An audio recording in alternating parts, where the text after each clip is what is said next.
Welcome to our deep dive today. We're tackling a question that so many parents have asked about. What happens when a judger, dad, tries to connect with his perceiver daughter? And especially a 9-year-old. Exactly, when she's just at that age where things can be, well, a little more complicated. Yeah, that adds a whole other layer, doesn't it? It really does. So Yeah. we're going to dive deep into this dynamic today, exploring those personality differences, looking for strategies to bridge that gap, and really getting into what makes these relationships tick. And we've got some really interesting perspectives to share. We do. We've been digging through Reddit forums, parenting blogs, even some research papers. And honestly, I think what we found is going to be really helpful for anyone who feels like they're, speaking different languages with their kids sometimes. Oh, absolutely. That feeling of, how did we end up here? Exactly. So before we jump into the nitty-gritty of it all, let's set the stage a bit. We're talking about these judger and perceiver personality types. And I know the Myers-Briggs framework gets thrown around a lot, but it can be really useful here. It is. It's not about labeling people. It's about understanding those core preferences that can sometimes cause friction. Right. And when we talk about a judger, what are we really getting at? What are those key traits that might stand out as a dad, like the one we're discussing today? So a judger dad, he's probably the king of structure, loves a good plan, has lists for his lists. You know the type. I know that Right. highly well. Right. He thrives on order, predictability, probably has a well-organized toolbox and a spice rack that's alphabetically arranged. Okay, maybe not everyone's that intense, but I get the picture. Yeah. He loves efficiency, getting things done. Yeah. And that drive often spills over into his parenting, too. Makes sense. So imagine this dad, creating detailed schedules for his daughter, setting firm bedtimes, having a system for, well, pretty much everything. To him, this creates a sense of calm, you That's know? tons of control. Exactly. Control, stability, and that naturally extends to how he wants to raise his daughter. But, and here's where things get interesting, his 9-year-old daughter is a perceiver. So, completely different wiring. Yeah, it's like they're looking at the world through totally different lenses. So for our listeners who might not be as familiar with perceivers, break it down for us. What makes them pick? All right, so perceivers, they're the spontaneous ones. They thrive on flexibility, keeping their options open, embracing the unexpected. Like, imagine this little girl. She probably hates closing credits on TV shows. Because it feels final. Exactly. It closes off the possibility of more, and perceivers are all about possibilities. They're curious, adaptable, always looking for new adventures. And at 9 years old, that's just amplified, right? Oh, absolutely. The world is their oyster, and they don't want to be told how to explore it. Which is great, but I can already see how that might butt heads with a judger dad's need for structure. Yeah, and that's the heart of this deep dive, isn't it? Because it's not about one being right and one being wrong. It's about understanding those fundamental differences and figuring out how to navigate them in a way that supports both the dad and his daughter. And that's where things get really tricky, right? Yeah. Because we're not just talking about abstract personality types. We're talking about a real father-daughter relationship with all the love, the frustration, the challenges that come with it, especially at that age. Yeah, at 9 years old, she's still figuring out who she is, how to express herself, and that can be a confusing time for both of them. Absolutely. It's not like she's intentionally trying to be difficult or rebel against her dad's structure. It's just that her brain is literally wired to see the world differently. Right, and her communication skills, her ability to articulate those feelings, those are still developing. So you can see how easily misunderstandings can pop up. And those misunderstandings, if they're not addressed, they can really erode the foundation of their relationship. They can, and that's what we want to help prevent. We want to give this dad and all the parents out there facing similar challenges the tools they need to build a strong, loving, and understanding bond with their children, even when their personalities clash. And I think the first step really is just recognizing that those differences exist. It's not about trying to change your daughter or make her fit into your mold. It's about meeting her where she is and finding ways to connect despite those differences. Exactly. And that's where those strategies and insights we found come in. Because once you understand the why behind the behavior, the how to deal with it becomes a lot clearer. I completely agree. So let's dive into those strategies, shall we? I'm really curious to see what we uncovered. Me too. There's a lot to unpack here, but I think our listeners are going to be surprised by how much common ground they can find, even amidst those personality differences. It's about finding that common ground, right? Mhm. Like, how can this dad start to bridge that communication gap with his daughter? He loves structure, she craves freedom. So where do they even begin to meet in the middle? Well, I think a really important first step is shifting his perspective. Instead of seeing her perceiver traits as like weaknesses or problems to be solved, what if he started viewing them as strengths? Ooh, I like that. So instead of getting frustrated when her room is a total disaster zone, he could try to see it as a sign of her, what, her creativity, Yeah. her imagination. Exactly. He can start framing those perceiver traits like adaptability, curiosity, the ability to see possibilities where others might see roadblocks. Those are incredible strengths. That's so true. They're going to help her so much in life. They really will. So instead of trying to squash them, he can help her nurture those strengths. But of course, there still needs to be some structure, right? It's all about balance. Right. It's not like he can just let her run wild all the time. That wouldn't be good for anyone. No, not at all. But instead of imposing rigid rules, what if he offered her choices within boundaries? Oh, I like that. So, like, instead of saying bedtime is at 8 p.m. sharp, maybe it's more like bedtime is sometime between 8 and 8:30. Exactly. She still has a boundary, but she also has that little bit of freedom to choose what she does within that time frame. That makes so much sense. It gives her that sense of autonomy, that she's not being completely controlled, but there's still some predictability. Right. And he can apply that same principle to other areas too, like chores. Instead of a strict chore chart, maybe they brainstorm a list of tasks that need to be done each week, and she gets to choose which ones she does and when. Oh, I bet she'd love that. It feels much more like a collaboration than a dictatorship. Exactly. And it teaches her responsibility, time management, all those important life skills, but in a way that honors her personality. That's fantastic. But what about those times when she's really pushing back against the structure? You know, those moments when it feels like a power struggle is about to erupt. Well, I think open and honest communication is key here.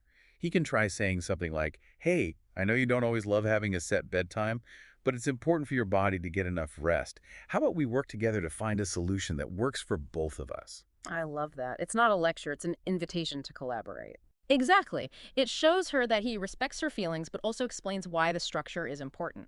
And I think it's important to remember that she's only 9. Her communication skills and her ability to compromise, those are still developing. Oh, absolutely. He needs to be patient, understanding. There will be times when she gets frustrated, and that's okay. Yeah. He can help her work through those feelings by validating them, encouraging her to express herself. So instead of saying you're overreacting, it's more like, I can see that you're really upset about this. Can you tell me more about why you feel that way? Yes, it's all about helping her develop that emotional intelligence while also setting clear expectations. And you know, something that can really help solidify that connection between them is quality time together. That makes so much sense. It's not just about the rules and the structure, it's about building that bond. Exactly. And when you're having fun together, those personality differences don't feel so stark. So what kind of activities would you suggest for this dad and daughter? Something that taps into both their strengths. Well, since he's a judger and she's a perceiver, they might enjoy activities that blend structure with a bit of exploration. Okay, I'm intrigued. Give me an example. So maybe they start a hobby together, something like building model rockets. He can guide the process, provide the instruction manual, you know, that structure he loves. He'd be all over that. Right. And she gets to be creative with the design and the paint job.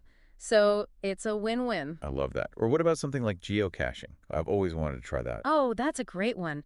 It involves following clues, using GPS coordinates to find hidden treasures. It's like a real-life treasure hunt. Exactly. It combines structure with adventure, Yeah. and it gets them out exploring their surroundings. This is giving me so many ideas. But it doesn't have to be anything elaborate or expensive, right? No, not at all. Even simple things like reading together, playing board games, going for walks, those everyday moments can be just as meaningful. Absolutely. It's about being present with each other, showing each other that you care. Couldn't say it better myself. This has been a really insightful conversation. It really has.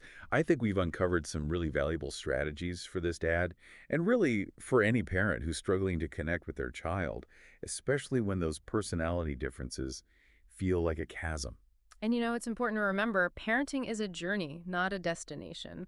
There will be bumps along the way, but those challenges, they're actually opportunities for growth and connection. I love that. Yeah. Now, before we wrap up our deep dive today, I think it's important to talk about some of the potential pitfalls that can arise in this dynamic. because knowing what to watch out for can help us avoid those mistakes. Right. Yeah, pitfalls, those are definitely worth talking about because it's so easy to fall into those traps when you're feeling frustrated or like you're not being heard. Exactly. And I think one of the biggest ones in this kind of dynamic is when the dad, becomes a bit too controlling.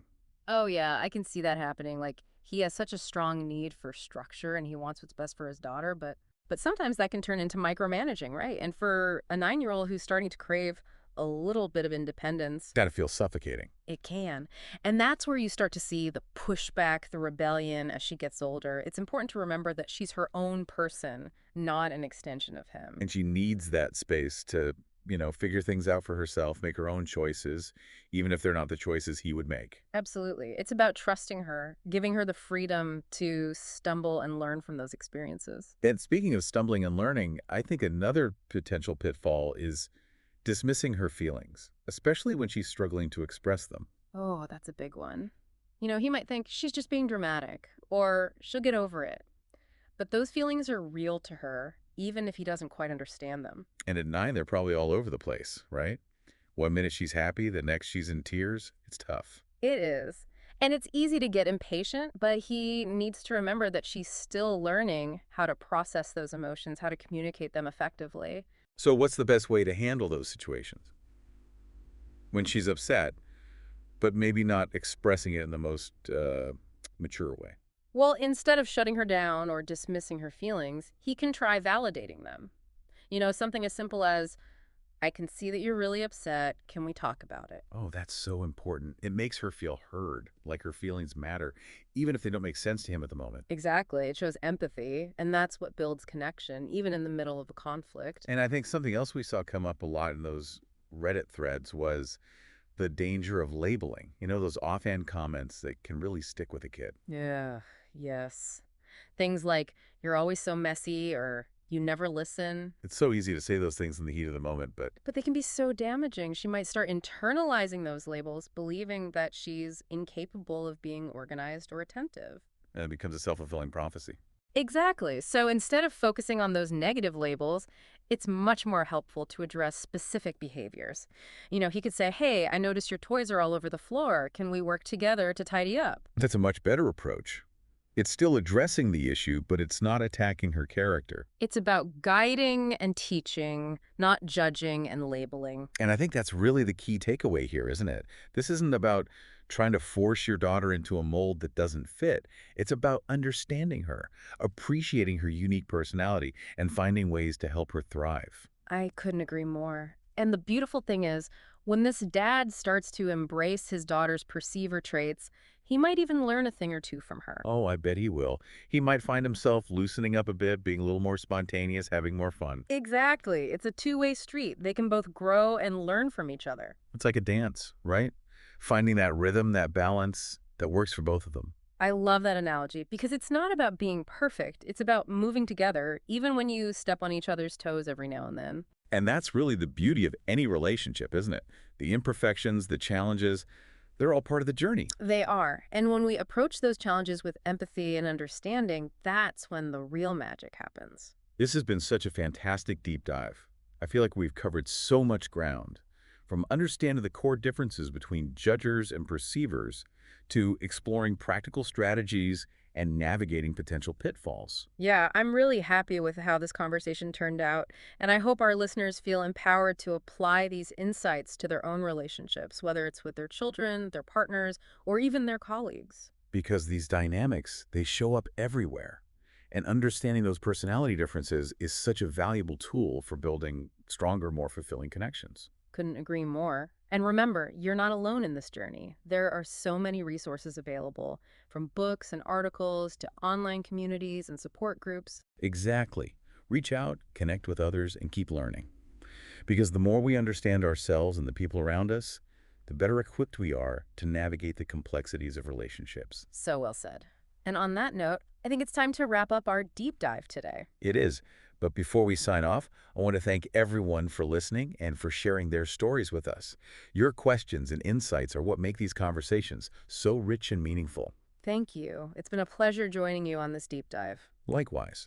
And to all our listeners out there, keep exploring, keep learning, and keep the conversation going. We'll be back next week with another deep dive into the fascinating world of relationships. Until then, take care.